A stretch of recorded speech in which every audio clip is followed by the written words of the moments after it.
اگه میخوای مهموناتو تو شب یلدا سورپرایز کنی، این مرغ شکمپر ناردونی مجلسی رو براشون تو قابلمه خیلی راحت و آسون درست کن.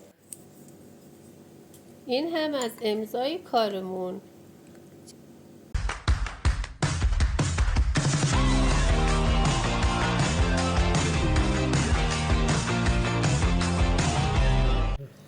سلام عزیزای دلم، به کانال خودتون خوش اومدید. اگر این مدل آموزش ها براتون مفید هست، کانال ما رو سابسکرایب کنید، برای دکمه زنگوله کلیک کنید تا از آموزش های بعدی ما هم با خبر بشید.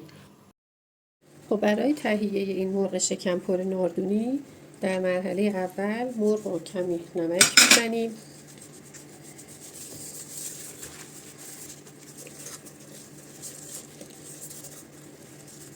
با یک مقدار زعفران دم کرده غلیظ مرغ رو ماساژ میدیم تا کاملا این زعفران و عطر زعفران به خورد مرغ و پوست مرغ بره.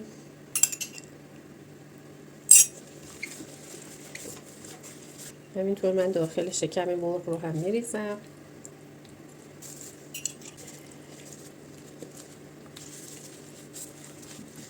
خب حالا من یک دونه پیاز درشت رو و نصف فلفل دلمه‌ای سبز رو به این صورت خلال برش زدم، کاملا مخلوطش میکنم. کمی پیازها رو ماساژ میدم تا اشک پیاز در بیاد. خب حالا این پیاز و فلفل دلمه‌ای رو من میریزم داخل شکم مرغ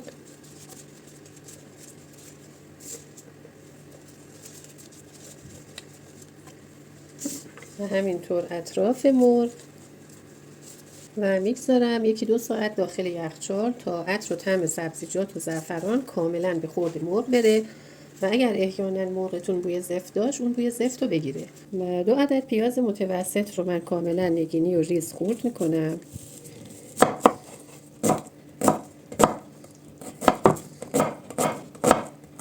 توجه داشته باشید دوستان، برای اون حالت غلظت مواد میانی شکم مرغتون پیازه باید کاملا ریز خورد بشه.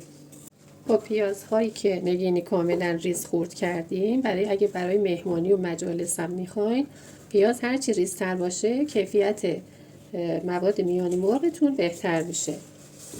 پیازها رو من میریزم درون مایتابه. خب حالا یک مقدار کم روغن میریزم در مایتابه رو میگذارم یک مقداری پیاز بخار کنه و یک مقداری شیشه‌ای بشه. خب دوستان عزیز، 1-2 بار در مایتابه رو برمی‌داریم، پیازها رو مخلوط میکنیم، زیر و رو میکنیم تا کاملا همه این قسمت های پیاز یک دست حالت شیشه‌ای بشه. پیاز که به این بافت رسید، کاملا شیشه‌ای شد، ببینید کاملا پیاز افت کرده، یه حالت کاراملی شیشه‌ای شده. حالا یک مقدار کم روغنش رو بیشتر میکنیم، میگذاریم یک مقداری طلایی تر بشه. خب پیاز که به این بافت رسید، یعنی کاراملی شد و یک مقدار خیلی کم طلایی شد، خیلی پیاز داغی نباید بشه، کمی که کاراملی و طلایی بشه براش کافی هست. حالا من 2 حبه سیر رو به این موادمون اضافه میکنم. هم میتونید خرد کنید، رنده کنید، یا اینکه مثل من به این صورت خرد کنید. عطر و طعم مرغتون رو بی‌نظیر میکنه همین 2 تا حبه سیر. کمی هم پیازمون رو با این سیر خرد شده تفت میدیم تا عطر سیر آزاد بشه. کمی که عطر سیر آزاد شد و کاملا پیازمون هم دیگه ببینید به طلایی و خوش رنگ شده. نکته مهمی که باید توجه داشته باشید این هست که ببینید من خیلی از روغن زیادی استفاده نکردم. برای مواد میانی شکم مرغ نیازی به روغن زیاد نیست و همون مقدار روغن کم کاملا سرخ شد و کاملا کاراملی شد و به اون بافتی که میخواستم رسید. خب حالا یک مقداری من زردچوبه رو میریزم داخل این مواد سیر و پیازمون. ادویه خاصی برای مواد میانی شکم مرغ نیست، من بیشتر همین زعفران و زردچوبه و پودر پاپریکا رو استفاده میکنم. یک مقداری هم پودر پاپریکا رو اضافه میکنم. کمی هم با زردچوبه تفت میدم تا بوی خامی زردچوبه هم گرفته بشه. الان ببینید کاملا چند لحظه این زردچوبه تفت خورده با شعله کاملا ملایم و عطر زردچوبه در اومده، بوی خامیش گرفته شده و دیگه براش کافی هست. گردوی دندونی شده، گردوی خرد شده رو به این مواد اضافه میکنم. کمی گردو رو تفت میدم. گردو هم که کمی تفت خورد، زرشکی رو که از قبل من شستم، 1-2 تا آب شستم و گذاشتم کاملا آبش رفته خوش شده رو اضافه میکنم. خب یک مقداری آلو دارم، آلو بخارا، از هر دو مدلش من استفاده کردم. یک مقداری من این وسط مواد رو باز میکنم. یک مقدار کم روغن میریزم،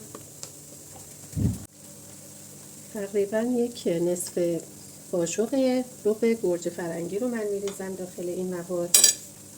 یک قاشق سوپخوری پر رب انار رو من اضافه میکنم. یک مقدار تفتش میدم.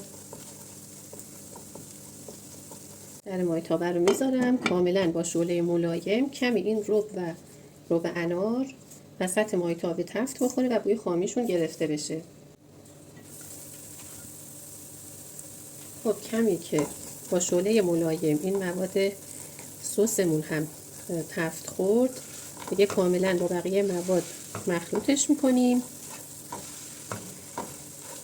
در صورت تمایل 1 عدد فلفل دلمه خیلی ریز خورد شده کوچیک، یا اینکه اگه فلفل دلمه قرمزتون بزرگ هست، نصفی از یک فلفل دلمه قرمز خوش رنگ کاملا ریز میکنیم.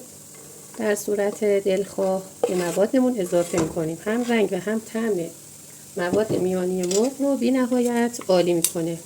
حالا در آخر هم من یک مقداری انار دون شده دارم. انار دون شده رو هم میریزم، اضافه میکنم و دیگه میذارم تمام مواد کاملا با شعله ملایم تفت بخوره و عطر و طعم و مزه ها به خورد هم برن. خب دوستان عزیز، من در مایتابه رو میذارم. وقتی که کاملا مخلوط کردم مواد رو، در مایتابه رو میگذارم تا کل طعم ها و مزه ها به خورد هم برن. خب دوستان عزیز، من به میزان چند برگ پونه یا نعنا اگر در دسترس داشته باشید برای مواد عطر و طعم مواد میانی شکم مرغ بسیار عالی هست و خوش عطر و طعم میکنه. خب نعنا رو هم که کاملا ساتوری خرد کردیم به مواد قبلیمون اضافه میکنیم و دیگه مواد میانی شکم مرغ ما آماده است. ببینید چقدر خوش رنگ و خوش عطر و خوش بافت شده این مواد میانی شکم مرغ، خیلی عالی شده. خب سبزیجات مرغ رو من از شکم مرغ خالی کردم، کلا مرغ رو پاک کردم. حالا از مواد میانی که درست کردیم میذارم داخل شکم مرغ. به به عجب بافتی پیدا کرده.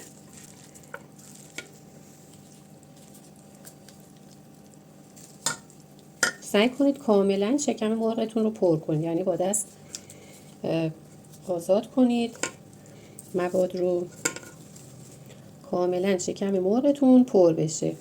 دوستان عزیز، زمانی که مرغ رو میخرید باید مرغتون این پوست شکمش گرفته نشه. این دوتا پوست رو میارید روی همدیگه و کاملا میدوزید.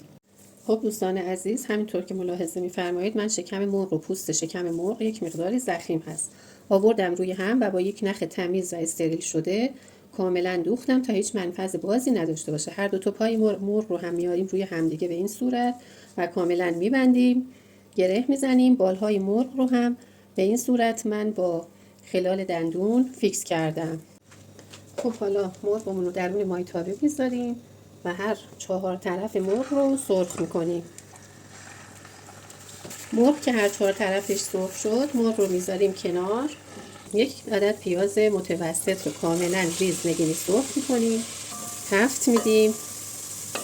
مقداری در قابلمه رو میگذاریم تا بخار کنه و یه حالت کاراملی و شیشه‌ای بشه.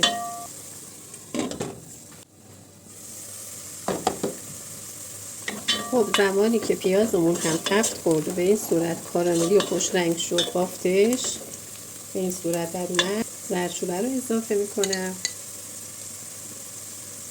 مقدار کمی پودر پاپریکا رو اضافه میکنم. یک مقداری هم با این ادویجات میذارم تفت بخوره و بوی خامی زردچوبه گرفته بشه.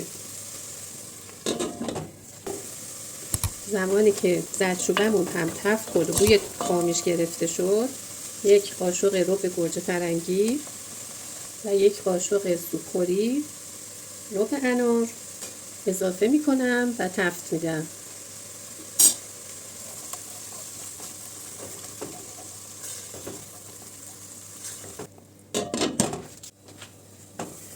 زمانی که رب‌هامون هم تفت خورد و بوی خامیشون گرفته شد، توجه داشته باشید که من تمام این مراحل رو دارم با شعله کاملا ملایم انجام میدم. یک لیوان آب انار ترش رو من اضافه میکنم.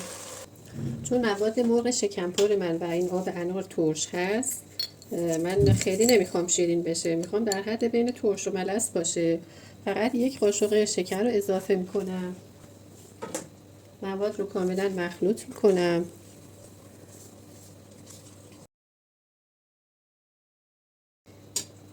خب حالا من مرغی رو که سرخ کردم رو میذارم درون قابلمه. از مواد مرغ شکمپرمون یک مقداری اضافه اومده. من برای طعم بهتر مرغ میریزم اطراف مرغ. میتونید یک مقداریش هم برای تزیین نگه دارید. من یک مقدارش رو میریزم اطراف مرغ. حالا دوستانی که میگن مثلا این مرغ ناردون یا مرغ شکمپر چرا مثلا انار میریزید، مثلا آیا انارش دندون رو اذیت نمیکنه، زیر دندون نمیاد؟ به خاطر همین از اول پخت ما میریزیم داخل مرغ، کاملا میپزه و هم لعاب میندازه و هم عطر و طعم انار به خورد مرغ میره و همین که دیگه زیر دندون اذیتتون نمیکنه. خب حالا برای آب مرغمون هم من از 2 لیوان آب انار دیگه استفاده میکنم، میریزم روی مرغ.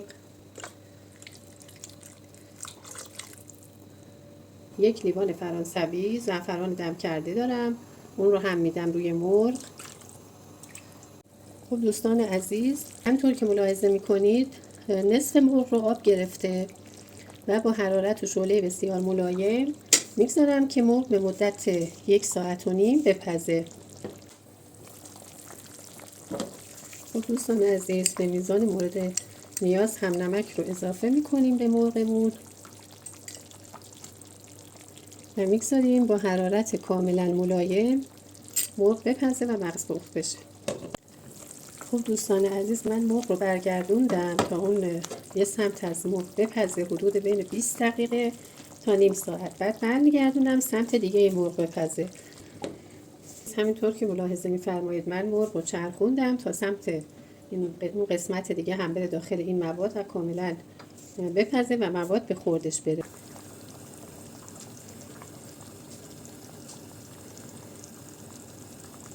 اگر تا اینجای آموزش لذت بردید، کانال خودتون رو سابسکرایب کنید و روی دکمه زنگوله کلیک کنید.